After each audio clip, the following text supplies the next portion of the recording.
है ना, जो सक्सेसफुल हैं, तो उनके वो नॉवेल्स वगैरह पढ़ता हूँ, तो हर एक मिनट का यूटिलाइज करते हैं वो।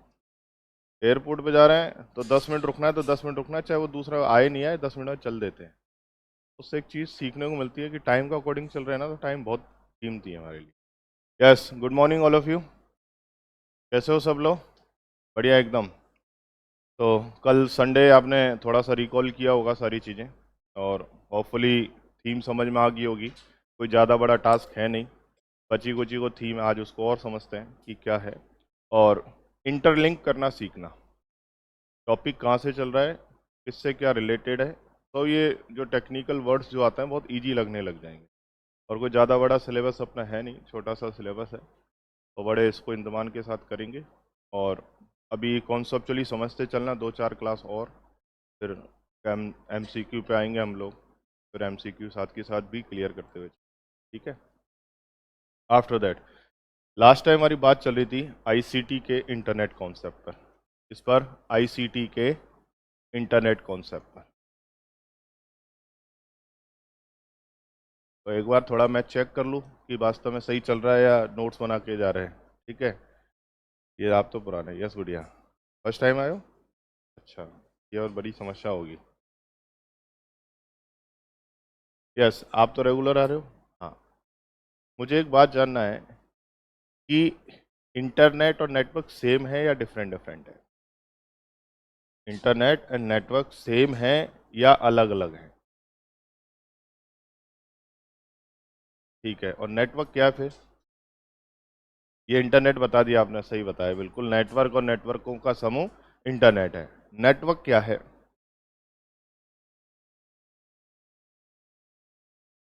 देखो, मैंने आपसे क्वेश्चन समझे। देखो, एग्जाम में ये जो MCQ है ना, इसके साथ सबसे बड़ी प्रॉब्लम पता क्या है? इसको हम समझ नहीं पाते। हमें जब आता है ना तो हम बड़े जोश में टिक कर जाते हैं, और नहीं आता है तो फिर तुक्का मार जाते हैं। इस MCQ के साथ सबसे बड़ी प्रॉब्लम ये है। और जब जोश में टिक मारते हैं तो ज़्यादातर A ऑप्शन पर सही मारते हैं, जो हमेशा गलत होता है। मोस्टली गलत होता है, मतलब हमेशा, मतलब मोस्टली, कि वो फंसा के ऐसे ही रखता है। 4 ऑप्शन देता है, और उन 4 ऑप्शन में तो 2 तो ऐसे देगा ही देगा कि वो देखते कट हो जाते हैं, और 2 ऐसे देगा जहाँ कन्फ्यूजन चलता है, जहाँ हम तुक्का मार जाते हैं।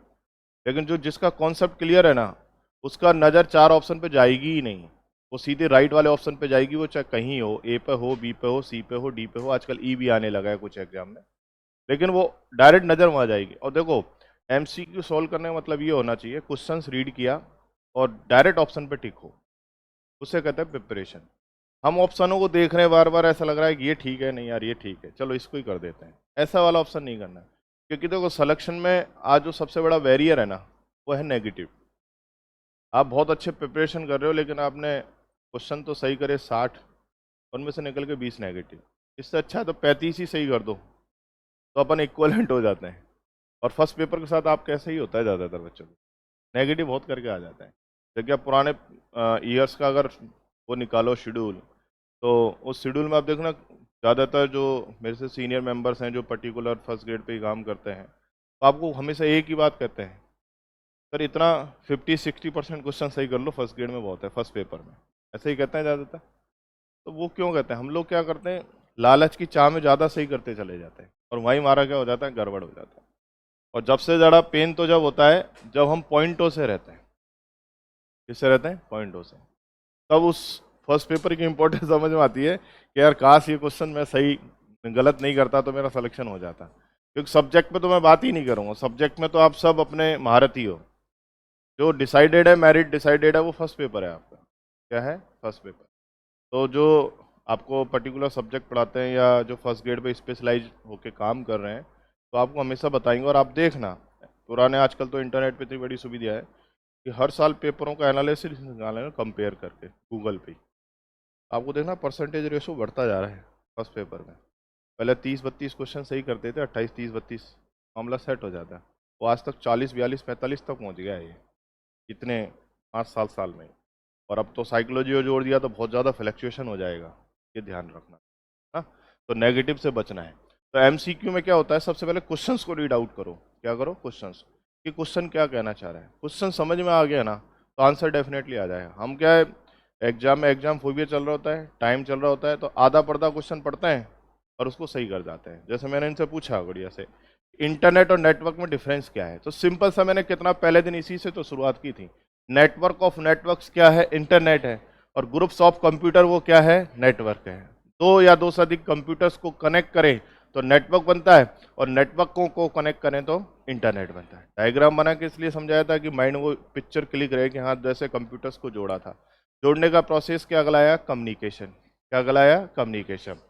तो ध्यान दें, लास्ट टाइम हमने इस इंटरनेट पर काफ़ी सारा डिस्कशन किया और बीच बीच में करते रहेंगे इंटरनेट कनेक्शन की सारी चीज़ें। लास्ट टाइम मैं आपको कुछ चीज़ें समझा रहा था, होस्ट, डोमेन, ये बार बार मैं एक बार रिकॉल कर देता हूँ, जिनको सबसे लास्ट में जाके लिखाऊंगा जब इंटरनेट हमारा कंप्लीट होने जा रहा होगा। क्लियर बात सबको, मतलब इसी चैप्टर इसी कॉन्सेप्ट में। तो हमने आपको बताया था इंटरनेट और हमारा नेटवर्क। फिर हमने बताया था दो चीज़ और बता रहे हैं आज, तो ध्यान से सुनना। इंटरनेट से हमने बना दिया इंट्रानेट। क्या बना दिया, इंट्रानेट। और इंटरनेट से बना दिया एक्सट्रानेट। मैंने उस दिन ये समझाया नहीं था, उसी टर्मिनोलॉजी में लास्ट वाली क्लास में इनको और ऐड ऑन कर रहा हूँ, जिनको हम लास्ट में लिखेंगे, जिनके ऊपर क्वेश्चंस एग्जाम में आ रहे हैं। और बेसिकली यूजीसी नेट का टॉपिक है, स्पेशली आता है और फर्स्ट ग्रेड में तो पूछा भी जा सकता है, क्योंकि नेट वाले क्वेश्चन जब कहीं नहीं मिलता ना एग्जाम पेपर सेटर को, तो नेट के क्वेश्चनों को उठा के दे देता है। क्योंकि मेरा एक्सपीरियंस रहा है, जितने भी फर्स्ट ग्रेड में क्वेश्चन पूछे ना आपसे, जैसे 5 क्वेश्चन आते थे पहले पेडागोजी वाले सेक्शन में, तो मोस्टली क्वेश्चन है ना वो नेट वाले उठाए वहाँ से मोस्टली। और मैंने तो दोनों को मैच कर रखा है कि यार ये क्वेश्चन तब आया था, यहाँ उठा के फर्स्ट ग्रेड में दे, क्योंकि एमसीक्यू पे बेसिकली वर्क करते हैं तो पता रहता है। तो नेट वाले क्वेश्चनों को ज़्यादातर क्या दे देता है, फर्स्ट ग्रेड में उठा के दे देता है। बहुत आर इक्वलेंट, तो इक्वलेंट मानते हैं। तो देखें, अब ये जो इंटरनेट हम यूज कर रहे थे, तो ये बेसिकली एक प्रकार का प्राइवेट ना होके पब्लिक नेटवर्क हो गया। क्या हो गया, पब्लिक नेटवर्क, यानी हर कोई इसको क्या कर सकता है, यूज कर सकता है। अब इसको हमने प्राइवेट बना लें। क्या बना लें, प्राइवेट। अब प्राइवेट कैसे बनेगा, मैंने आपको बताया है, आईएसपी लिखा है ना आपको, इंटरनेट की सर्विस प्रोवाइड कराने वाली ऑर्गेनाइजेशन आईएसपी कहलाती है। अब मान लो हमने आईएसपी से कनेक्शन ले लिया, कोई भी आईएसपी हो सकती है, XYZ, अपन किसी को प्रमोट नहीं करेंगे। अब आईएसपी होने के बाद हमने नया कनेक्शन ले लिया। कनेक्शन लिया तो हमारा यूजर आईडी एंड पासवर्ड आएगा। क्या आएगा, यूजर आईडी एंड पासवर्ड। अब यूजर आईडी एंड पासवर्ड आ गया तो हमारा नेटवर्क हम चाहें जिसको यूज करने दे सकते हैं, हम चाहे तो नहीं दे सकते। तो हमने पब्लिक से कैसे बनाया उसको, प्राइवेट। क्या बनाया, प्राइवेट। मान लो हिस्टोरी का नहीं अपना कनेक्शन ले रखा है किसी न किसी आईएसपी से, और लेने के बाद आईडी पासवर्ड अपना रख रखा है, और वो आईडी पासवर्ड आपको भी दे, मेरे को भी दे, और इच्छा हो नहीं भी दे, तो वो अपना क्या हो गया, प्राइवेट नेटवर्क। अब है तो वो इंटरनेट ही, लेकिन हमने उसको कैसा बना लिया, प्राइवेट। और प्राइवेट बनाकर जो भी ऑर्गेनाइजेशन है, स्टोरी का नहीं, कोई भी XYZ ऑर्गेनाइजेशन है, वो अपने एम्प्लॉयज के लिए या उसके पर्सन्स के लिए जो ऑर्गेनाइजेशन से रिलेटेड है, उनको हमारे इंटरनेट को एक्सेस करने दे एज ए प्राइवेट बनाकर। तो इस प्रकार का बना नेटवर्क क्या कहलाता है, इंट्रानेट कहलाता है। सिंपल भाषा में तो ये है, परिभाषा अपन किस भी लिखे हैं, बुक वाली लैंग्वेज कुछ भी लिख सकते हैं, लेकिन जनरल लैंग्वेज में समझें, जब इंटरनेट पब्लिक नेटवर्क को किसी ऑर्गेनाइजेशन के द्वारा प्राइवेट बनाकर उसके एम्प्लॉयज के द्वारा यूज किया जाता है, तो वो क्या कहलाता है, इंट्रानेट कहलाता है। अब आप सोचो इंटरनेट कुछ है, इंटरनेट ही है। इंटरनेट है कुछ नहीं, नेटवर्क ही है। नेटवर्क कुछ है नहीं, कंप्यूटर ही है। कंप्यूटर कुछ है नहीं, डेटा और इन्फॉर्मेशन। देखो वहीं पहुंच गए जहाँ से हमने शुरुआत की थी। समझ में आया कॉन्सेप्ट। लेकिन इनका जैसे जैसे यूज होता जा रहा है तो मीनिंग बदलता जा रहा है। क्या बदलता जा रहा है, मीनिंग। अब कोई सोचता है इंटरनेट कुछ आया नया, अरे इंटरनेट कुछ है ही नहीं, वही कॉन्सेप्ट है डेटा और इन्फॉर्मेशन का, जो कंप्यूटर से प्रोसेस हुआ था और उसको ऑपरेट करके हम क्या कर रहे हैं, आज एक दूसरे को एक्सचेंज कर रहे हैं इन्फॉर्मेशन के फॉर्म में। और वही क्या कर रहा है, टेक्निक आईटी कहलाती है, जिसका बेस क्या बन गया, इंटरनेट बन गया। वही फर्स्ट क्लास पे पहुंच गए वापस में वापस। तो आपने देखा कि शुरू में हमने डेटा लाए, रॉ मटेरियल, उसको प्रोसेस कर दिया, इंफॉर्मेशन, मीनिंगफुल आउटपुट, उसको हमने कंप्यूटर्स के लिए रखा, दो अलग अलग कंप्यूटर्स पे रखा।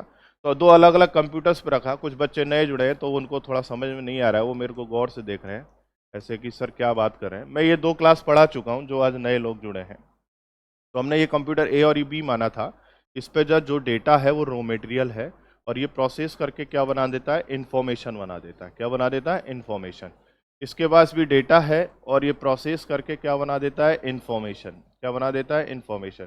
तो हमने क्या कहा, इनको आपस में क्या किया, कनेक्ट किया। कनेक्ट करना क्या कहलाता है, कम्युनिकेशन। क्या कहलाता है? कम्युनिकेशन। और जब आए तब बोलना है, रिकॉल करते रहना है। तो हमने इनको कम्युनिकेशन के द्वारा क्या किया? कनेक्ट किया। तो कम्युनिकेशन एक प्रोसेस बना दो कंप्यूटर्स के बीच में सूचनाओं का आदान प्रदान करने का। अब जब इसके पास इंफॉर्मेशन है, इसके पास इंफॉर्मेशन है, तो हम आपस में एक दूसरे को क्या कर सकते हैं? शेयर कर सकते हैं। और इसी टेक्नोलॉजी को हमने क्या कहा है? आईटी का है, इंफॉर्मेशन टेक्नोलॉजी। और इसका जो आधार बना है वो क्या बना है? इंटरनेट। अब समझ में आ गया? अब इसी इंटरनेट पे मैं डिस्कशन कर रहा हूँ अभी तक। किस पे चल रहा हूँ? इंटरनेट पर। क्या हमें पता है आईटी का जो बेस बना है, आईटी का जो बेस बना है उस बेस को हम क्या कहते हैं? इंटरनेट। तो हमने आपको बताया टेक्नोलॉजी, परिभाषा लिखाई आई, सी और टी। तो टी में लिखाया था हमारे वैज्ञानिक ज्ञान का प्रयोग इन बिहेवियर। अब साइक पैडागोजी में जाएंगे तो क्या बोल देंगे? In behaviour. अगर आईटी टर्म में आएंगे तो साइंटिफिक नॉलेज का हमें क्या करना है? पर्सनल यूज करना है, वो हमारे क्या है? टेक्नोलॉजी है। तो आईटी टेक्नोलॉजी, नाम ही क्या है? IT, information technology. तो उसका बेस क्या बना गुड़िया? इंटरनेट। तो इंटरनेट क्या था? दो या दो से अधिक कंप्यूटर को इनको कनेक्ट करेंगे तो क्या बनेगा? नेटवर्क। और नेटवर्कों को कनेक्ट करेंगे, जो एक नेटवर्क है दो बन सकते हैं, तीन बन सकते हैं, चार बन सकते हैं।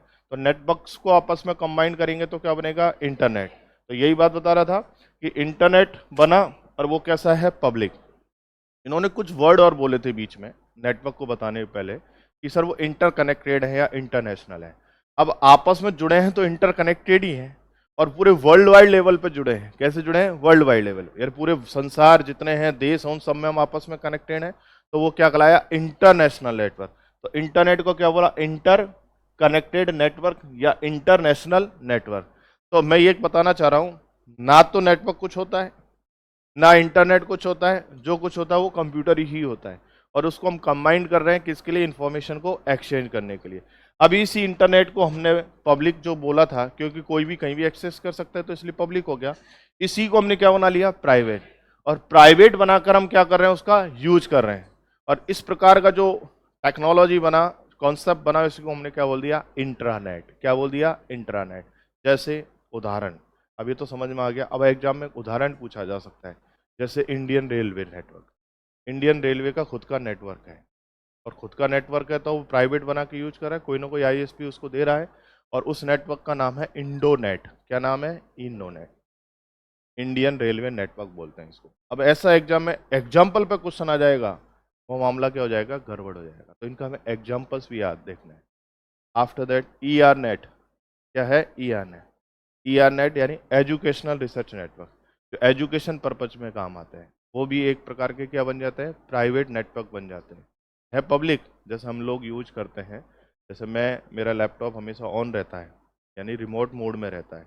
रिमोट मोड मतलब है कि दो लोग, यूजर मेरा गाइड उसको एक्सेस करता रहता है, मेरे पास रखा है यहाँ मेरे गाड़ी में, लेकिन वो हमेशा ऑन पोजीशन में रहेगा, क्योंकि जो भी मैं कुछ करूँगा मतलब रिसर्च से रिलेटेड वो उसको दिखता रहेगा।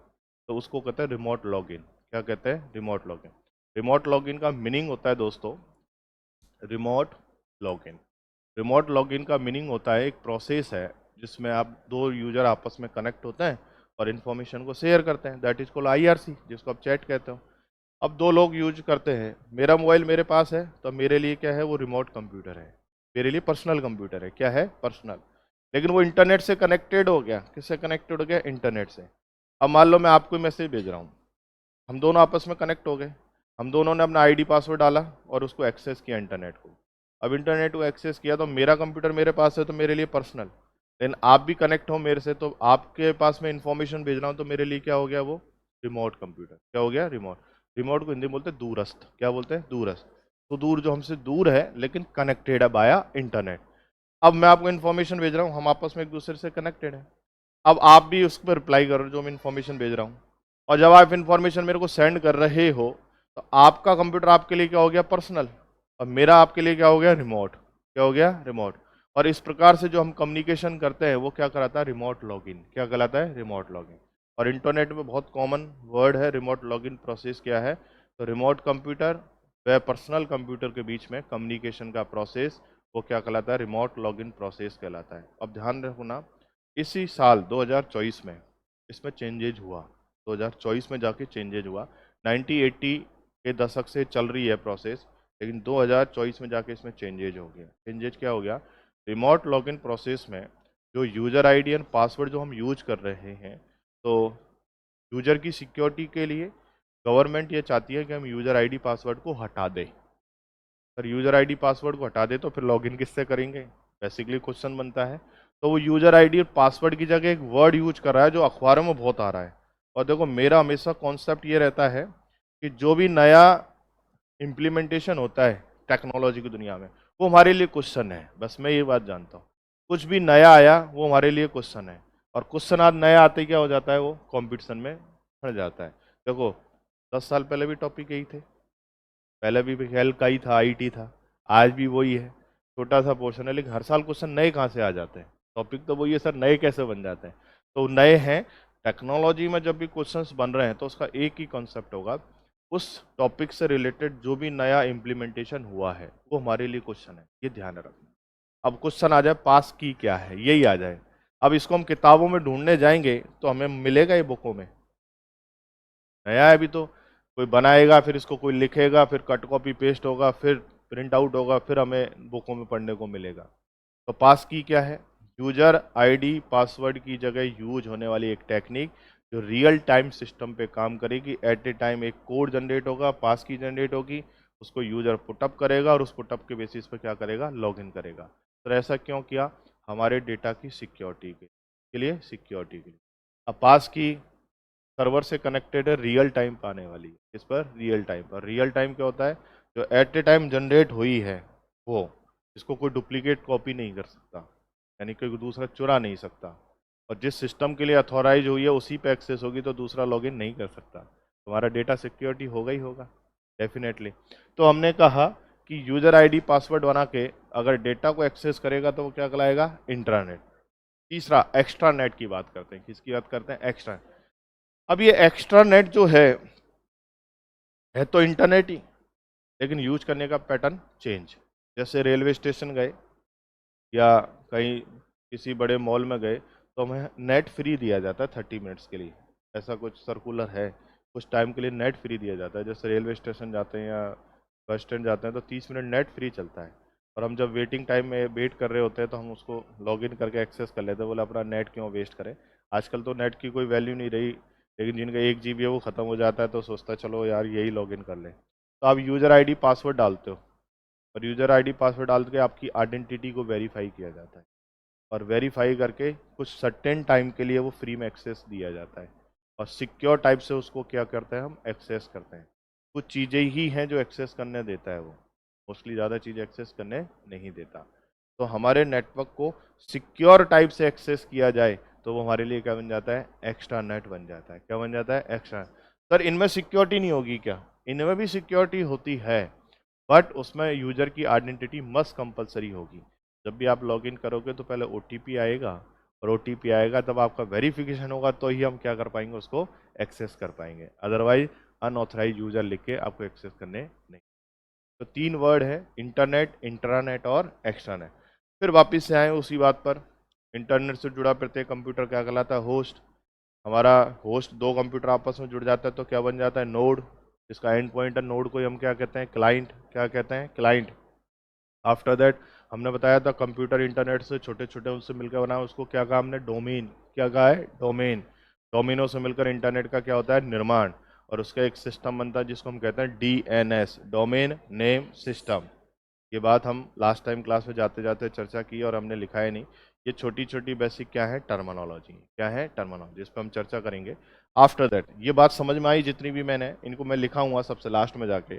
आफ्टर दैट देखें, अब हमने बेसिकली एक काम कर रहे हैं, क्या, कम्युनिकेशन। क्या कर रहे हैं, कम्युनिकेशन। तो एक कम्युनिकेशन है क्या, इस पर चर्चा करते हैं। इसके 3 चीज़ आज मैं बताने वाला हूँ आपको, जो आपके बार बार काम आने वाली है। जो बेसिक जो काम आएगी मैं आपको वैसे ही बताता जा रहा हूँ। कम्युनिकेशन, दो या दो से अधिक कंप्यूटर्स के बीच को, या उनको बीच कोई ना कोई कनेक्शन करके, या कोई ना कोई लिंक या माध्यम या पाथ या मीडिया से कनेक्ट करके इंफॉर्मेशन को एक्सचेंज करें तो वो क्या कहलाता है, डेटा कम्युनिकेशन कहलाता है। क्या कहलाता है, डेटा कम्युनिकेशन।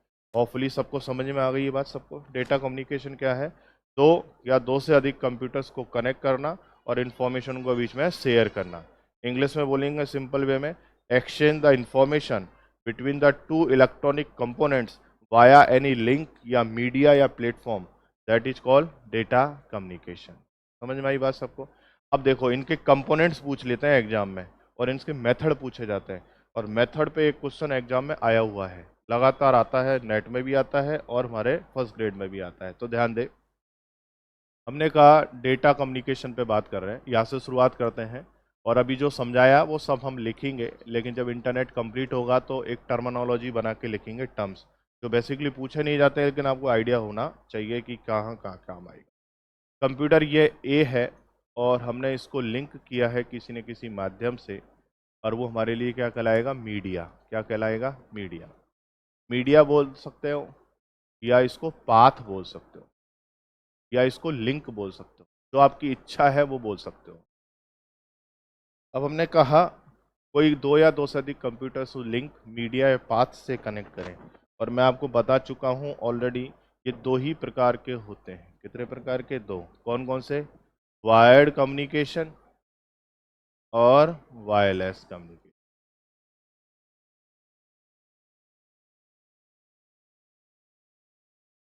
आफ्टर दैट, अब हमने कहा दो या दो से अधिक लोगों के बीच में कंप्यूटर्स को कनेक्ट किया जाता है और इन्फॉर्मेशन को एक्सचेंज करते हैं। तो हमारे लिए क्या बन जाता है? सेंडर। क्या बन जाता है? सेंडर। ये क्या बन जाता है? रिसीवर। अब देखें, इसी डायग्राम को दूसरे तरीके से बना रहे हैं। ये तो कम्युनिकेशन का डेफिनेशन। अगर इसी में हमसे कंपोनेंट पूछ लिया जाए, क्या पूछ लिया जाए? कंपोनेंट।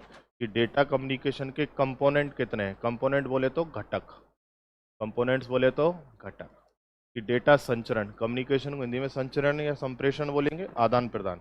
तो डेटा कम्युनिकेशन के कितने कंपोनेंट्स हैं, घटक कितने हैं? तो देखें, 5 कंपोनेंट होते हैं। First one is sender, second one is receiver,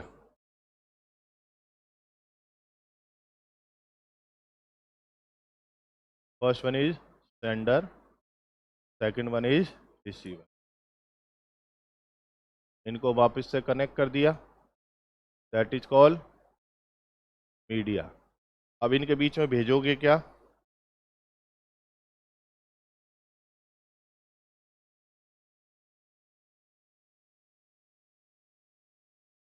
अब जो मैसेज भेजोगे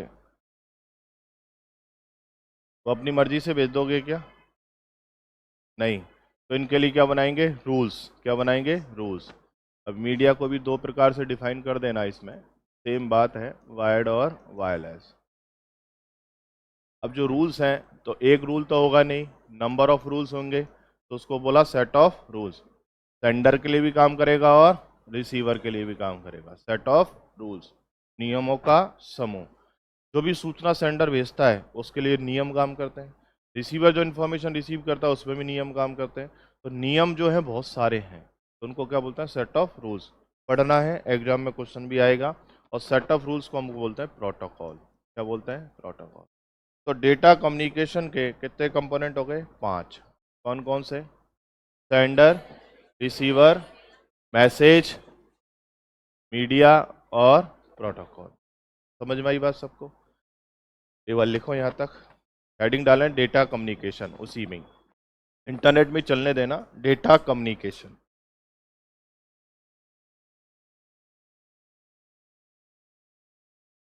डेटा कम्युनिकेशन, हिंदी में बोलते हैं डेटा संचरण। डेटा कम्युनिकेशन या डेटा संचरण। एक बैच में मेरे से एक बच्चे ने क्वेश्चन पूछा था, जब मैं कई बार अकेला सोचता हूँ ना, बहुत मतलब उसको मैं हंसी आती है मेरे को। एक बोला, बच्चे ने मेरे से पूछा, सर एक तो हम लिखते हैं डेटा और ये लिखते हैं डाटा, तो ये अलग अलग है क्या? तो मेरे को मतलब उसने पूछा तो मेरे को भी हंसी आ गई। तो मैंने उसको एक बात कहा, दोस्त, मैं कि इंग्लिश मीडियम वाले तो डेटा बोलते हैं और हिंदी मीडियम वाले डाटा बोलते हैं।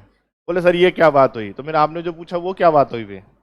मैं बहुत हर सेम, बहुत प्रोनाउंसिएशन का डिफरेंस है।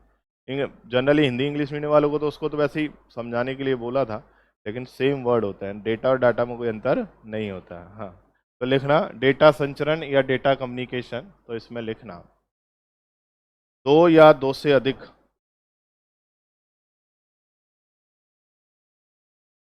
दो या दो से अधिक इलेक्ट्रॉनिक उपकरणों के बीच, इलेक्ट्रॉनिक डिवाइसेस के बीच, इलेक्ट्रॉनिक उपकरणों के बीच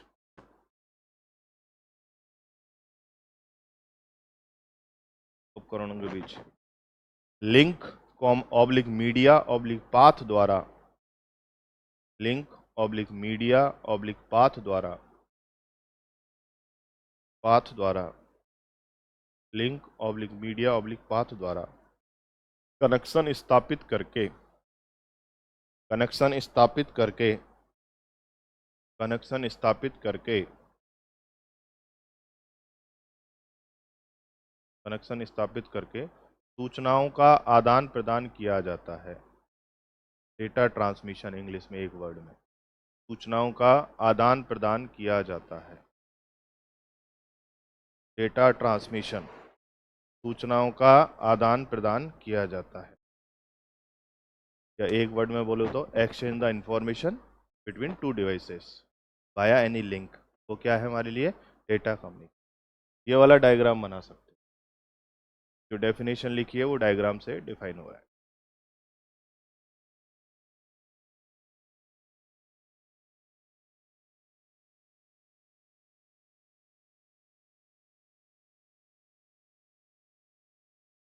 रात में आप लोगों में से रील वील तो नहीं देखता ना कोई? रील्स वगैरह तो नहीं देखता ना? हाँ, वो देखता हो ना, आंखें बता देंगी सबकी कौन कितना सोया है, कौन कितना नहीं सोया। बहुत से लोगों की तो 8 बजे नींद खुलती होगी। अच्छा हाँ सर, गुड मॉर्निंग हो गई है। टाइमली सोया करो, एक शेड्यूल बनाओ अपना, और उस शेड्यूल पे चलो। समय कब गुजर जाएगा पता नहीं चलेगा। मैं कितने बजे सो जाता हूँ पता है आपको? बता सकते हो कोई? मैं कई बार 7:45 ही सो जाता हूँ। 7 बजे क्लास छोड़ के जाता हूँ, अपना डिनर किया, मैं कहता हूँ मैडम से 5 मिनट लेट लेता हूँ, और 5 मिनट 5 ही बजते हैं सुबह, फिर थक जाते हैं ना। लेकिन अपना एक शेड्यूल बना लो कि हाँ भैया, इस शेड्यूल पर हमें चलना है, फिर कोई गड़बड़ नहीं होगी। टाइमली सो जाऊंगा तो सुबह क्लास पूरे दिन अच्छे से चलेगी, और नहीं सोया, मोबाइल देखने लग गया, 11 बज जाएंगे भाई साहब, तो 11-12 बजे फिर तो अगले दिन का तो गड़बड़ होना ही है ना शेड्यूल, इस वजह से। नेक्स्ट पॉइंट लिखना, components of data communication, data संचरण के घटक। Components of data communication, components of data communication, data संचरण के घटक। आरपीएससी भी चाहती है, इसलिए बोतल गिरा के बताया, टाइमली सो जाओ। Components of data communication, data संचरण के घटक।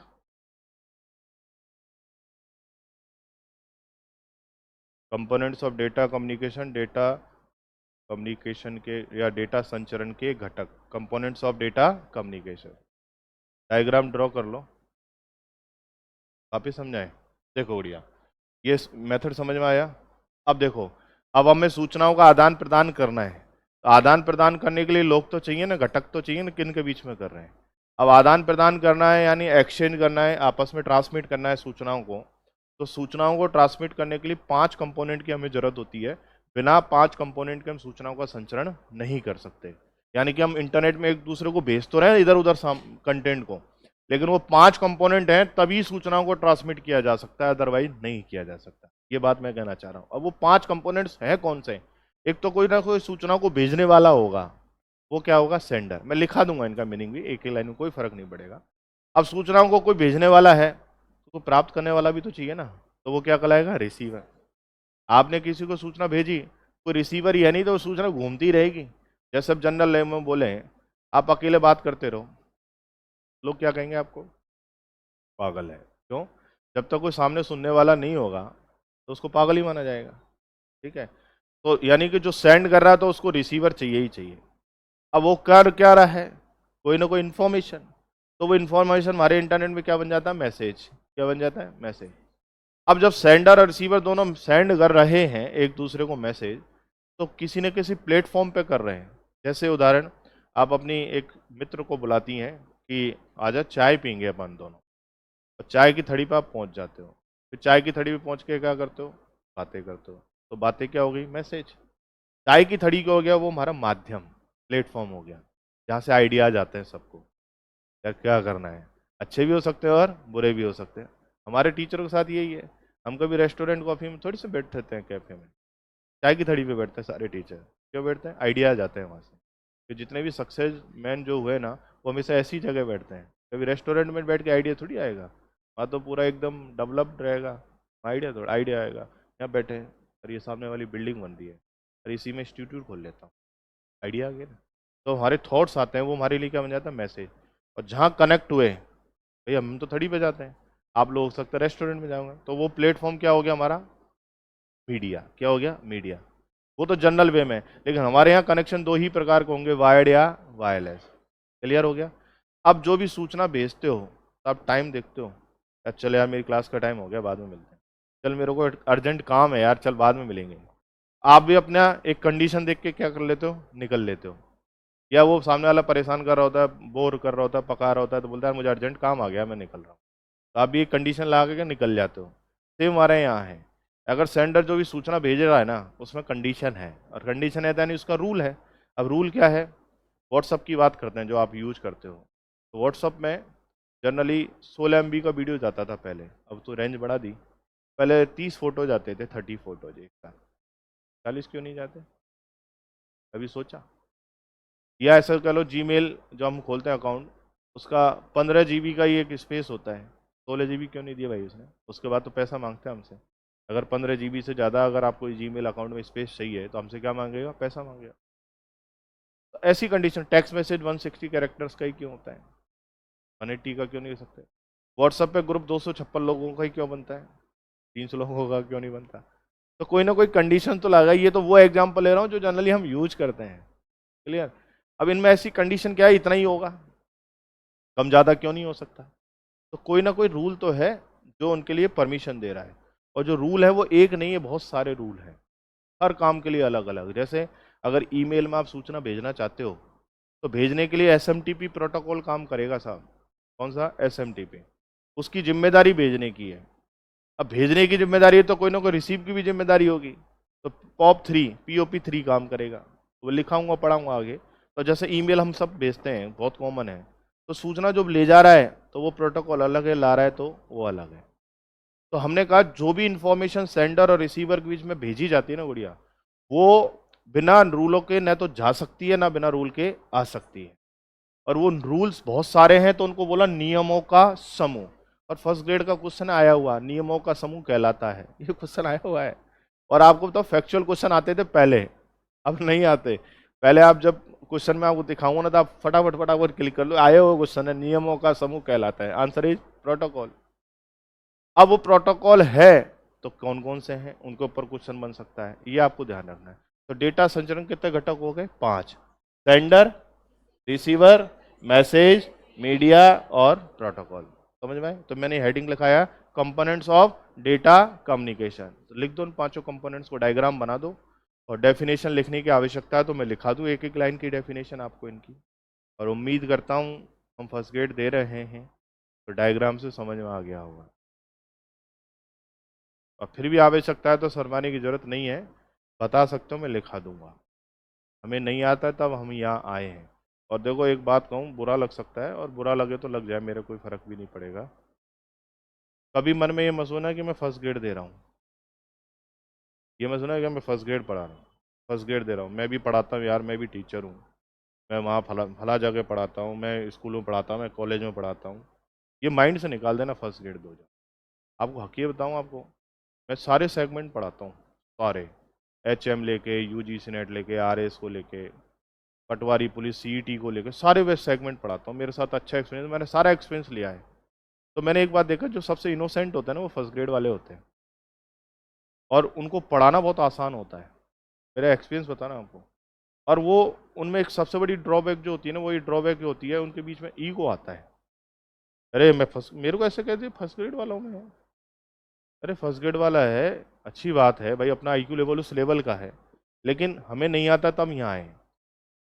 तो इस चीज़ को निकाल देना बहुत ईजी हो जाएगा आपका टास्क। और मैं कह रहा हूँ ना, दुनिया का सबसे इजीएस्ट एग्जाम होता है फर्स्ट ग्रेड, सही बता रहा हूँ आपको। और मैं भी लाइफ में एक ही पेपर देता हूँ फर्स्ट ग्रेड का, नौकरी छोड़ने के बाद बस। और वो भी RPSC और उनका नहीं देता, क्योंकि हमारी वैकेंसी आती ही नहीं है। कंप्यूटर साइंस होता ही नहीं है जनरली, आती ही नहीं है हमारी वैकेंसी। हमारा आती है आर्मी वेलफेयर एजुकेशन सोसाइटी में, AWES में। और आपको भी भरवाऊंगा जब फॉर्म आएगा तो। बहुत इजी पेपर होता है, 170 क्वेश्चन आते हैं 200 में से, ओवरऑल ही 170 क्वेश्चन सब्जेक्ट के। और 30 क्वेश्चन किसके आता है पता है? वो 10 क्वेश्चन करंट जीके के और 20 क्वेश्चन जो पढ़ा रहा हूँ इसके, आईसीटी पेडागो, वो सॉरी पेडागोजी और साइकोलॉजी के, जिसमें आरटी एनईपी सब ये आता है। 200 क्वेश्चन आता है बस। ऑनलाइन पेपर होता है, पेपर क्वालिफाई करो और ऑल इंडिया लेवल पर किसी भी आर्मी स्कूल में ज्वाइनिंग, और आरपीएससी से बहुत ज़्यादा बेटर है। सेम सिलेबस का, कोई अलग से तैयारी नहीं करनी। बस इंटरव्यू होता है वहाँ एक ज़बरदस्त, कोई स्कोरिंग वाला नहीं, क्वालिफाइड और नॉट क्वालिफाइड बस। क्वालिफाई होते हैं, रेशो है 40% और 50% लाना हो। अगर लाते हो एक दो टर्म चलती है, रेगुलर और फिक्स्ड। तो उसमें एक तो मिलती है कॉन्ट्रैक्ट, कॉन्ट्रेक्चुअल, 1 साल से 3 साल तक आपको कॉन्ट्रैक्ट में लगाते हैं। और एक होती है परमानेंट रेगुलर, फिक्स्ड हम कहते हैं। मैं एज ए परमानेंट ज्वाइन करता हूँ। वैशाली नगर में स्कूल है, आर्मी स्कूल, तो जैसे मतलब जयपुर सेंटर मिलेगा तो वहाँ जाएगा। लास्ट टाइम वाला मेरा इंटरव्यू क्लियर था और मेरी ज्वाइनिंग मिली थी कॉन्ट्रैक्ट पे थी, लेकिन मैंने ज्वाइन नहीं किया उसको, क्योंकि कॉन्ट्रैक्ट पे फिक्स अमाउंट मिलता है 56,000 का। हमारे लिए वो मतलब का नहीं है, ठीक है। लेकिन मिले तो रेगुलर, क्योंकि कॉन्ट्रैक्ट वालों को कभी भी हटा सकते हैं, कल ही कहते भाई सब नहीं आना, क्योंकि रेगुलर वाला आ जाएगा तो कॉन्ट्रैक्ट वालों को तो हटाना ही पड़ेगा ना, रेगुलर ज्वाइन होके आ जाएगा। तो और फिक्स और होता है, अगस्त में नोटिफिकेशन आ जाता है, 10-12 अगस्त के आस, और फिक्स शेड्यूल है, 24 नवंबर को एग्ज़ाम होता है, फिक्स रहे, बदलेगा नहीं। 2 बार दे चुका हूँ, इस बार वाला भी दिया है, पेपर भी क्लियर हो गया। 10 दिसंबर को रिजल्ट आता है, ये भी फिक्स है। 24 नवंबर को पेपर होता है, 10 दिसंबर को रिजल्ट आता है, और मार्च में इंटरव्यू होते हैं, और अप्रैल में रिजल्ट आ जाता है इंटरव्यू को, फिर ज्वाइनिंग मिल जाती है। फिक्स शेड्यूल है रेगुलर वाले हैं। फॉर्म है AWES, army welfare education society, लिख लेना। अगस्त में ध्यान रखना, हमारी उस समय मुलाकात हो या ना हो। और फर्स्ट ग्रेड देना है आपको, नो डाउट, आरपीएससी वाला। लेकिन जब दोस्तों सेम सिलेबस पे दे रहे हो तो टारगेट और आईक्यू लेवल हमारा वही होना चाहिए। ये नहीं कि सर रीट भी आगे रीट भी दे लो। फर्स्ट ग्रेड से बहुत टफेस्ट है रीट देना, सही बता रहा हूँ आपको। मैं तो रीट में भी पढ़ा रहा हूँ, इसलिए मुझे पता है भाई आईसीटी वहाँ भी जोड़ दे हमारा। तो ऐसे बच्चे रहते हैं, बच्चे देखते रहते हैं, पहली बार सुनते हैं। अब उनको बहुत मतलब ऐसे जीरो लेवल पे जाना पढ़ाना पड़ता है। जैसे अब आप तो एक बार में कैप्चर कर गए सारे कॉन्सेप्ट, तो सर वापस बताओ, होस्ट नोमेन डोमेन उनमें कंफ्यूज होते रहते हैं वो हमेशा।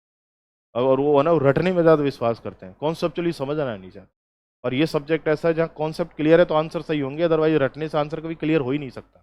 आप डेफिनेशन पढ़ के आना एक्स्ट्रानेट और इंटरनेट की, किताबों में आपको कभी समझ में आ ही नहीं सकता ये। और जनरल लैंग्वेज में जो समझाया ना वो आप कभी भूलोगे भी नहीं। अच्छा, पब्लिक नेटवर्क है, उसको प्राइवेट बना के ऑर्गेनाइजेशन यूज कर ले, वो एक्स्ट्रा है। सिक्योर बना ले तो एक्स्ट्रा है, वो इंट्रा है, वो एक्स्ट्रा है। बस अब किताबों में जाके परिभाषा पढ़ना आज आप किसको, अपना आप समझ में आ जाएगा क्या। मेन कॉन्सेप्ट पे जाओ, किस पे जाओ, कॉन्सेप्ट पे। और वो रीट वाले जो मैंने देखा रटने में ज़्यादा विश्वास करते हैं, समझना कम चाहते हैं। तो इस चीज़ को थोड़ा ध्यान रखें। और अपना फर्स्ट ग्रेड दे रहे हो तो अपना आईक्यू लेवल उतना ही रखो। और मेरा तो एक ही मानना है, जब टारगेट ही फर्स्ट ग्रेड का बना लिया ना, तो लो। मैं ये नहीं कह रहा कि रीड मत दो सर, आप मना क्यों कर रहे हो, हमारे तो थर्ड ग्रेड लग जाएगी, वो भी बहुत है हमारे लिए तो। लेकिन जब थर्ड ग्रेड में सर्वाइव करोगे ना तब पता चलेगा। क्योंकि 2018 में एक वैकेंसी आई थी एचएम की, हेड मास्टर वाली, आरपीएससी, और उसमें गवर्नमेंट पोस्टेड लोग आए थे सारे, थर्ड ग्रेड वाले और ऐसे, वो कुछ संविदा वगैरह पे लग जाते हैं सब। और एक बैच मैंने पढ़ाया था 176 स्टूडेंट का, हमारे वहीं आईटी थी, कम्युनिकेशन था, और 15 क्वेश्चन हमारे आते थे। और वो जब आए थे ना तो ऑलमोस्ट ऐसे थे कि एक तो मेरे से पूछ रहा था सर आपके गोत्र वगैरह क्या है, भाई मैं शादीशुदा हूँ। इतने मतलब समझ रहे हो, इतने लेवल बड़े लोग थे कि अपने वो देखते हैं जब ऐसे। लेकिन जब मैंने फर्स्ट टाइम उनको पढ़ाना शुरू किया, मतलब 2-2 घंटे मेरी क्लास चलती थी, तो फर्स्ट टाइम पढ़ाया ना, तो बच्चे मतलब ऐसा अंडर एस्टिमेट करते हैं, अरे सर आप पढ़ाओगे, मैं कहा पढ़ लो, मेरी प्रोफाइल में बाद में देखना। और लास्ट डे इवन 1 डेढ़ महीना पढ़ाया था उनको, 30-35 क्लास पढ़ाई थी। और जब मैंने उनको कंप्लीट किया ना, तो लिटरली उनके आंखों में आंसू थे। बोले सर हम तो गलत फहमी में थे कि हम गवर्नमेंट टीचर हैं। मैं बस दोस्त इतना ही फ़र्क है कि जो कुछ नहीं बनता वो टीचर बनता है। तो वो सीखे, बहुत लोग सेलेक्ट भी हुए और आज जुड़े भी हैं, पोस्टेड भी हैं, तो आज बातें भी होती हैं, तो अच्छा लगता है। तो आप, मेरे को आपको देखा ना तो मुझे उस बैच की याद ज़्यादा आती है ज़्यादातर, कि मोस्टली कुछ लोग उस कैडर को बिलोंग भी करते हैं इस वजह से। तो मेरा कहने का मतलब है, अपना जो माइंड सेट है ना, उस लेवल का बना लो कि हमें ये पेपर निकालना है, that's it, okay. First grade RPSC का दो, केवी का दो, एनवीएस का दो और एडब्ल्यूएस का दो, चार।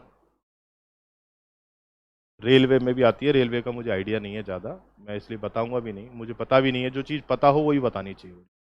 लेकिन चार एग्जाम ऐसी हैं जिसका सिलेबस सेम होता है, कोई अलग से तैयारी नहीं करनी पड़ती, जो आप पढ़ रहे हो वही सिलेबस होता है, बस जी के वी के एक आध चीज़ें कम ज़्यादा हो जाती है, फर्स्ट पेपर में जो पढ़ रहे हो वो भी वहाँ आता है, वो रीजनिंग मैथ और ये सब।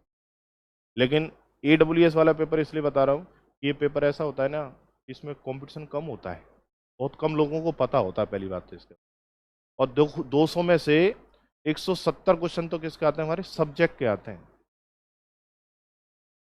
दोनों, हिंदी और इंग्लिश दोनों मीडियम है नहीं, इंटरव्यू तो जैसे चाहो जैसे दे लो, इंटरव्यू की टेंशन, पेपर तो क्लियर करे, पेपर क्लियर हो जाएगा तो इंटरव्यू अपना क्लियर हो जाएगा, ऐसे टेंशन। और इंटरव्यू है क्या, interview is just only a process, is a communication between the two users and exchange the thoughts, general conversation is interview, यही तो होता है इंटरव्यू। होता क्या है यार, आपसे 10 मिनट 15 मिनट क्या जज कर लेंगे, आपके वो आपकी लाइफ के बारे में थोड़ी जान लेंगे, लेकिन just conversation between the two members is interview. जो फोबिया है ना वो नहीं करना चाहिए, मैंने बहुत फेस किए, मैंने बहुत दिए हैं इंटरव्यू, तो ऐसा लगता है कुछ नहीं है इंटरव्यू, ये लोगों ने फोबिया बना रखा झूठा ही। एक डेकोरम है, उसको मेंटेन करना है भैया, बेल ड्रेसअप होना है, कम्युनिकेशन अच्छा आना है, बैठना है। तो लास्ट टाइम मैंने आरएस वालों के इंटरव्यू कंडक्ट करवाए थे, कोऑर्डिनेटर था आरएस मॉक के, अभी ऑर्गेनाइजेशन में काम करता था वहाँ।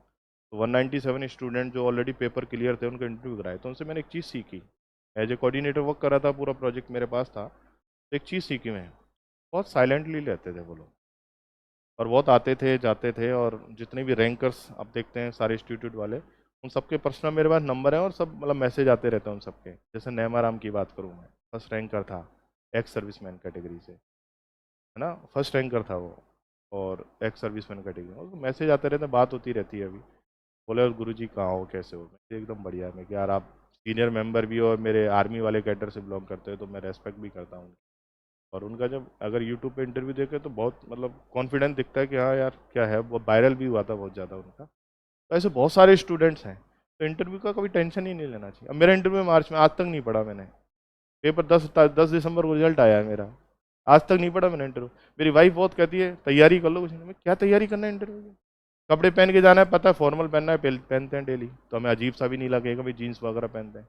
जाके क्या करना है, सब्जेक्ट पूछेगा वो आता है, अब आह्वान से ज़्यादा थोड़ी डिस्कस कर सकता है, बस करंट पढ़ के जाना है, करंट पढ़ लेंगे लास्ट टाइम पे जाएंगे तब, बस। और यही डिस्कशन है, 10 मिनट से ज़्यादा टाइम देते नहीं इंटरव्यू में है? और नहीं आएगा तो सॉरी बोल देंगे, इससे अच्छी बात क्या हो सकती है। नियम भी यही कहता है, नियम भी यही कहता है सेंडर रिसीवर का इंटरव्यू का, अगर नहीं आया और जबरदस्ती इधर उधर लपेट रहा है तो वो भी लपेटता रहेगा, बैठे बैठे चुपचाप, नहीं आया सॉरी मुझे इसके बारे में आइडिया नहीं है सर, दैट्स इट, बेटर है। और सबसे पहले याद एरिया ऑफ इंटरेस्ट पूछ लेता है वो, उसी में क्वेश्चन पुटअप करता है, पहले पूछता है आपका एरिया इंटरेस्ट किस में है, आप बताओगे साहब मेरा इंटरेस्ट क्रिकेट में है, अब क्रिकेट में तुम नहीं बताओगे तो यार वो तुम्हें बेवकूफ़ी समझेगा ना यार, कैसे सेलेक्ट करेगा। मेरे से पूछता है सर आपका एरिया ऑफ इंटरेस्ट कैसा है, मैं इसे नेटवर्किंग में है, पूछ लो। पूछता है तब जवाब देते हैं, एक आध चीज़ नहीं आती तो बोल देता है सर इसके बारे में पढ़ा नहीं, कभी आइडिया नहीं है, सुना नहीं है, क्योंकि सामने वाला भी तो लेवल का बैठता है, वो देड़ता है बहुत ज़बरदस्त तरीके से। तो ये इंटरव्यू है, कुछ पेपर दो आराम से, मैं उस समय आपको मिलूँ नहीं मिलूँ, आपका फर्स्ट ग्रेड का पेपर हो तो याद रखना 10 अगस्त के आसपास नोटिफिकेशन आता है, 24 नवंबर को एग्जाम होता है, 10 दिसंबर को रिजल्ट आता है, और मार्च में इंटरव्यू होता है। फिक्स शेड्यूल है और चेंज और नहीं होता, नॉट चेंजेबल, फिक्स पैरामीटर बना रखा अरविंद, जब तो कहते हैं फौजी पागल होते टाइम के, इस वजह से। ठीक है, तो ये कंपोनेंट लिख लिए क्या, तो हमने कंपोनेंट लिख लिए। आफ्टर दैट देखें, एक चीज और बताएंगे, अब हमारे पास कंपोनेंट है, मेथड डेफिनेशन लिखाने की आवश्यकता थोड़ी है, सेंडर रिसीवर की तो अंडरस्टूड हो गया। अब आफ्टर दैट इनके मेथड्स पे बात करते हैं, किस पे बात करते हैं, methods of data communication, data संचरण की विधियां हिंदी में, methods of data communication, data संचरण की विधियां। तो देखिए 3 ही मेथड हैं, फर्स्ट सिंप्लेक्स मेथड। कौन सा है? Simplex method.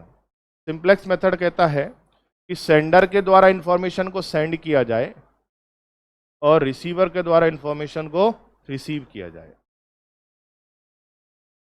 यानी कि इस प्रकार का मेथड जिसमें सेंडर के द्वारा इंफॉर्मेशन सेंड की गई और रिसीवर के द्वारा रिसीव की गई, और एक ही डायरेक्शन में इंफॉर्मेशन को किया गया था, सेंड किया जाता है और रिसीव किया जाता है। लेकिन कोई शॉर्ट ही नहीं होती, आपको इंफॉर्मेशन मिले मिले या ना मिले, शॉर्ट ही नहीं होती। इस प्रकार का मेथड क्या कहलाता है? सिंप्लेक्स। आपके मोबाइल पर ओटीपी आते हैं आपके लिए, दूसरे के लिए नहीं, वन डायरेक्शन में आ रहे हैं, और शॉर्ट ही नहीं है मिले, सर ओटीपी नहीं आया, 5 मिनट हो गए, नहीं आएगा तो नहीं आएगा, शॉर्ट ही नहीं है। तो मेथड कौन सा है? सिंप्लेक्स। समझ में आया? आफ्टर दैट समझ लें, फिर लिख लेंगे, छोटा छोटा ही है। Half duplex. कौन सा है? Half duplex. Half duplex method कहता है कि सेंडर द्वारा इंफॉर्मेशन को सेंड किया जाए, बिल्कुल कर दो भाई साहब, ये रहा लो, और रिसीवर के द्वारा रिसीव कर लिया जाए। और रिसीवर ने रिसीव कर लिया, रिसीवर की इच्छा हो नहीं मैं भी भेजूंगा, तब ये रिसीव कर ले, तब इंफॉर्मेशन को सेंड करें, तब ये रिसीवर क्या बन जाता है? सेंडर, और सेंडर क्या बन जाता है? रिसीवर। यानी कि इस प्रकार के मेथड में इंफॉर्मेशन को दोनों डायरेक्शन में सेंड किया जाता है, but at A time one direction. एक समय में एक ही दिशा की ओर इंफॉर्मेशन को भेजा व प्राप्त किया जाता है। जैसे ट्रेन की पटरियां, सबसे अच्छा एग्जाम्पल देख लो। ट्रेन की पटरियों पर दोनों डायरेक्शन में ट्रेन आती है, बट एट ए टाइम एक डायरेक्शन, और दोनों एक साथ आ गई तो ट्रेन बढ़ जाती है, हमारे यहाँ डेटा क्रैश हो जाता है। क्या हो जाता है? क्रैश हो जाता है। और जब डेटा क्रैश हो जाता है तो कहते हैं सर्वर डाउन। क्या है? Server down. समझ में आई बात सबको? आफ्टर दैट उदाहरण, एग्जाम्पल्स की बात करें, ऐसे कौन कौन से एग्जाम्पल हो सकते हैं जो हाफ डुप्लेक्स में काम कर सकते हैं? टेक्स्ट मैसेज, जिसको अपन चैटिंग कह सकते हैं, और हमारी भाषा में उसको आईआरसी कहेंगे। मैंने बताया ना, इंटरनेट रिले चैट, लिखा है मैंने आपको, समझाया था। IRC, internet relay chat. IRC, internet relay chat, online users के बीच communication. Internet relay chat, online users के बीच कम्युनिकेशन प्रोसेस। तो आप करते हो चैटिंग व्हाट्सएप मैसेंजर पे, लेकिन वो इंस्टेंट चलती है, इंस्टेंट मैसेजिंग। तो इंस्टेंट मैसेजिंग चलती है, मान सकते हैं आईआरसी इसमें आ सकता है। लेकिन अगर वही बात वीडियो कॉल पे चल रही हो तो नहीं आएगा। क्यों? Video conferencing at a real time पे चलती है, दोनों एक साथ दिखते हैं ना। अब इधर से मैसेज भेजा हाय, अब वेट करते रहते हेलो आ जाए उधर से, हैं? तो जो वो चलता है इंस्टेंट मैसेजिंग आ सकता है। टेलीफोन टॉकिंग, लैंडलाइन, उसमें वेटिंग ऑप्शन नहीं आता। पुलिस वालों का wifi, oh walkie talkie, hello hello roger roger, over and out, जो भी बोलते हैं। फैक्स मशीन, भाई सेंडर भेजेगा, उसके बाद मिल जाएगा तभी तो उसका रिप्लाई देगा, वो किस में आएगा? हाफ डुप्लेक्स में। अब जो थर्ड बात करते हैं, फुल डुप्लेक्स। कौन सा है? Full duplex. फुल डुप्लेक्स कहता है सेंडर द्वारा इंफॉर्मेशन को सेंड किया जाए, बिल्कुल भाई साहब कर रहा है, और तुरंत ही रिसीव कर रहा है। क्या कर रहा है? तुरंत रिसीव भी कर रहा है। यानी कि इंफॉर्मेशन को करंटली सेंड किया जा रहा है और करंटली रिसीव किया जा रहा है, और वो क्या कहलाता है? फुल डुप्लेक्स कहलाता है। वीडियो कॉन्फ्रेंसिंग इसका उदाहरण है। सबसे अच्छा उदाहरण इंटरनेट। इंटरनेट जो भी चलता है वो किस पे चलता है? फुल डुप्लेक्स पे चलता है। और ध्यान तो सुनना, इंफॉर्मेशन जब सेंड होती है वो दो ही डायरेक्शन होती है, या तो एक में या दो में, तो उसको बोलते हैं यूनी डायरेक्शनल या बाई डायरेक्शनल। ऐसा भी क्वेश्चन आया है, हाफ डुप्लेक्स विधि या हाफ डुप्लेक्स मेथड किस प्रकार का डेटा संचरण करता है? By directional. कैसा आएगा? बाई डायरेक्शनल, दोनों दिशाओं में। और हमारा सिंप्लेक्स यूनी डायरेक्शन है, एक ही दिशाओं में। और फुल डुप्लेक्स बाई डायरेक्शनल, दोनों दिशाओं में। और सैटेलाइट जो कम्युनिकेशन होता है वो ओमनी डायरेक्शनल करता है, सर्वत्र दिशाओं में, सारी दिशाओं में सूचनाओं को भेजता है, वो वायरलेस कम्युनिकेशन होता है। कैसे होता है? वायरलेस। तो हमारे डेटा संचरण के कितने मेथड हो गए? 3। कौन कौन से? सिंप्लेक्स, हाफ डुप्लेक्स और फुल डुप्लेक्स। सिंप्लेक्स में, हाफ डुप्लेक्स में और फुल में एट ए टाइम दोनों डायरेक्शन में, और सूचनाएं करंटली प्राप्त होती है। और ध्यान से नॉलेज के लिए बता दूं, फर्स्ट ग्रेड में 2 बार पूछा हुआ क्वेश्चन। कौन? Half duplex. कौन सा? Half duplex. समझ में आई? तो लिखो, methods of data communication, data संचरण की विधियां। हाँ, यूट्यूब पर वीडियो डले होते हैं, ये किस में आएंगे, किस रेफरेंस में, अपलोडिंग में या एक्सेस में? सिंप्लेक्स में तो कैसे आ सकते हैं भाई, लाइव भी तो चलता है ना वीडियो, तो फुल डुप्लेक्स में भी हो गया। लाइव क्लासेस चलती है ना, वो कंडीशन होगी, फिर क्या होगी, कंडीशंस होगी। फ्री वायर बना दिया, वो फुल में आएगा ही नहीं। कमेंट डिसेबल कर दिए, टू वे कम्युनिकेशन होगा ही नहीं। तो कंडीशन देखनी पड़ेगी किस में है, वो एक अलग चीज से आप कनेक्ट कर रहे हो। ये सिर्फ मेथड है, कैसे इन्फॉर्मेशन को हम क्या कर रहे हैं, सेंड कर रहे हैं या रिसीव कर रहे हैं, उसका मेथड बता रहा हूँ। यूजेज करने के मेथड अलग अलग होंगे। ये सेंड और रिसीविंग के मैसेज हैं। और गुड़िया ने जो पूछा यूजेज का पूछा, किस पूछा, यूजेज का। उसके लिए आपको स्विचिंग टेक्निक देखनी पड़ेगी। क्या देखनी पड़ेगी, स्विचिंग टेक्निक, जो मैंने बताई थी 3 प्रकार की। छोटे छोटे पैकेट में भेजेगा इन्फॉर्मेशन को, पैकेट। अगर सर्किट से सर्किट का जोड़ेगा, सर्किट। और मेल के द्वारा भेजेगा तो मैसेज। अब जैसे इन्होंने यूट्यूब पे मेरे को क्लास का लिंक भेजा, वो हमारे लिए एक मैसेज है। वो मैसेज है तो वो ईमेल स्विचिंग या मेल स्विचिंग में आएगा। अगर मान लो इन्होंने कहा लाइव कर दो, अब इस सिस्टम से बच्चे ऑनलाइन जो देख रहे हैं, वो मोबाइल पे देख रहे हैं, वो सर्किट स्विचिंग है। क्या है, सर्किट। और जब लाइव होने के बाद मेरी क्लासें इनको दी जाएगी, वो क्या है, पैकेट। तो वो कंडीशन के हिसाब से क्या होगी, अलग अलग होगी। मैं लिखाऊंगा, मैंने समझाया, उसको लिखाना बाकी है। यूजेज के आधार पर मेथड अलग होंगे, और ये ट्रांसमिशन के आधार पर मेथड है। तो लिखना, पहला मेथड सिंप्लेक्स मेथड, डायग्राम बना दे और इसमें लिखें, सिंप्लेक्स मेथड का डायग्राम बना दें।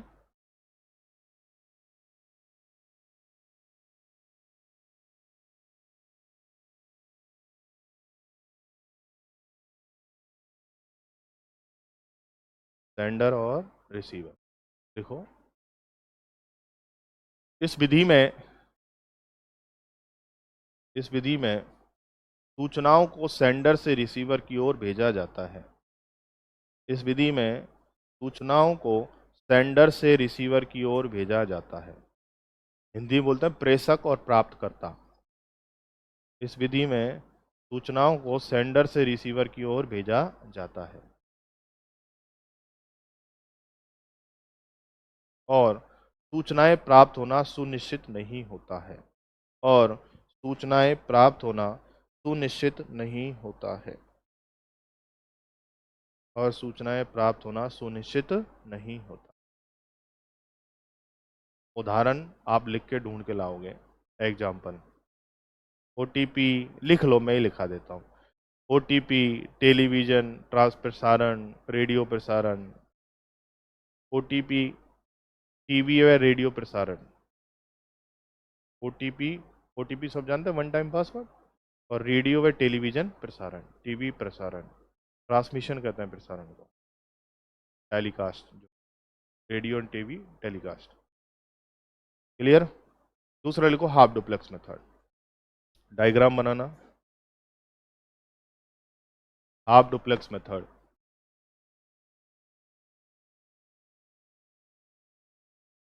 Half duplex method.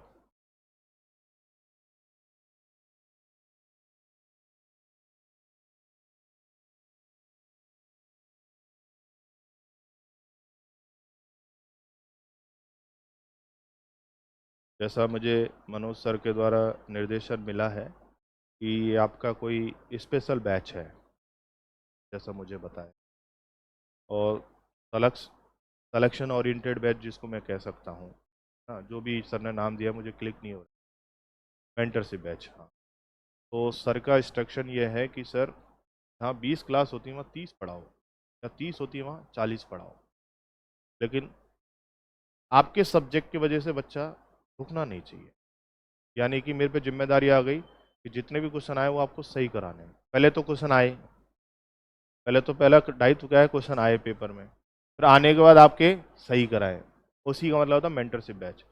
ये मेरा जो पढ़ाने का मेथड है, स्पीड है, वो स्लो मैं चलूँगा, क्योंकि उसके पीछे रीज़न है कि हमें मेंटरशिप बैच में नंबर ऑफ़ स्टूडेंट का सिलेक्शन कराना होता है। एक होता है जनरल बैच, पढ़ाया और कोर्स कराया चलो, वो मेरा थीम नहीं रहेगा इस बैच में।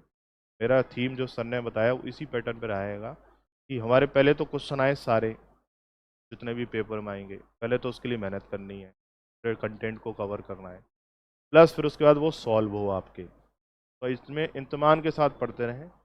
मोस्टली 30 क्लास के आसपास पढ़ाऊँगा। जनरल क्लास में 20 पढ़ाता हूँ, आपके बैच में 30 पढ़ाऊँगा। मतलब कुछ एक्स्ट्रा चीज़ें प्लस कुछ MCQs PYQs का प्रैक्टिस। तो रिलैक्स मोड में पढ़ते चलना, और शुरुआती 3 या 5 क्लास बहुत स्लो मोशन में पढ़ाता हूँ ताकि आप थोड़ा फैमिलियर हो जाओ इसमें। फिर अपन थोड़ा सा स्पीड अप बढ़ाते चलेंगे। तो ये मत सुना सर एक ही पेज लिखाते हैं हमें, ऐसा मत सोचना, ठीक है। तो मैं आपको क्लियर बताता हूँ, और जगह पढ़ाऊँगा तो 20 आवर्स में ही करा देता हूँ मैं, लेकिन सर ने मुझे बताया है कि अच्छा बैच है हमारा, मेंटरशिप बैच है, तो इसको उस तरीके के लेके चलना है हमारे क्वेश्चंस हो जाए, ठीक है। लिखो हाफ डुप्लेक्स में, इस विधि में सूचनाओं का संचरण, इस विधि में सूचनाओं का संचरण, इस विधि में सूचनाओं का संचरण, इस विधि में सूचनाओं का संचरण दोनों दिशाओं की ओर होता है। इस विधि में सूचनाओं का संचरण दोनों दिशाओं की ओर होता है। इस विधि में सूचनाओं का संचरण दोनों दिशाओं की ओर होता है, लेकिन एक समय में एक दिशा की ओर, लेकिन एक समय में एक दिशा की ओर सूचनाएं भेजी जाती हैं, लेकिन एक समय में एक दिशा की ओर सूचनाएं भेजी जाती हैं, लेकिन एक समय में एक दिशा की ओर सूचनाएं भेजी जाती हैं, भेजी जाती हैं। उदाहरण, वॉकी टॉकी, हाँ हाँ, बहुत सारे ऑप्शन आ सकते हैं, अब क्लिक हो जाएगा माइंड में आपके, समझ में आ गया तो ऑप्शन आप दिमाग में क्लिक होंगे। Walkie talkie, fax machine, instant messaging, etcetera. Instant messaging, IRC लिख दो।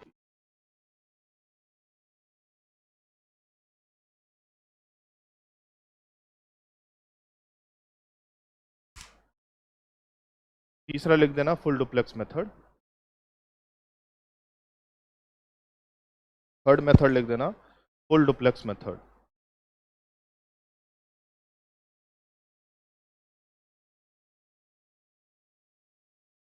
डायग्राम बना दो।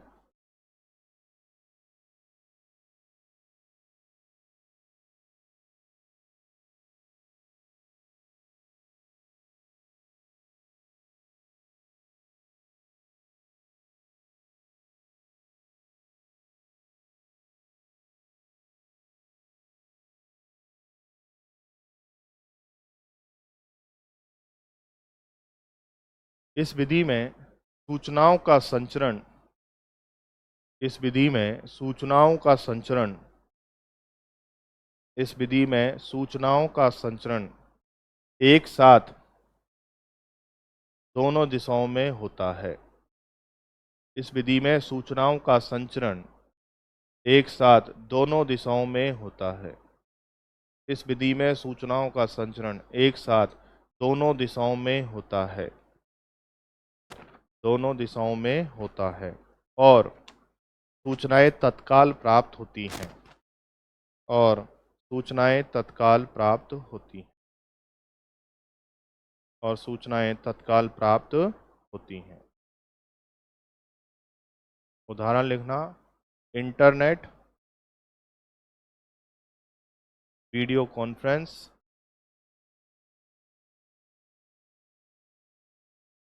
गलत मत लिखना,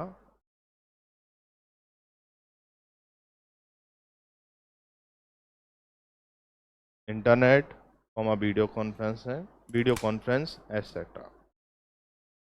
तो दोस्तों आज इतना ही, बाकी का डिस्कशन हम आगे करते हैं कल।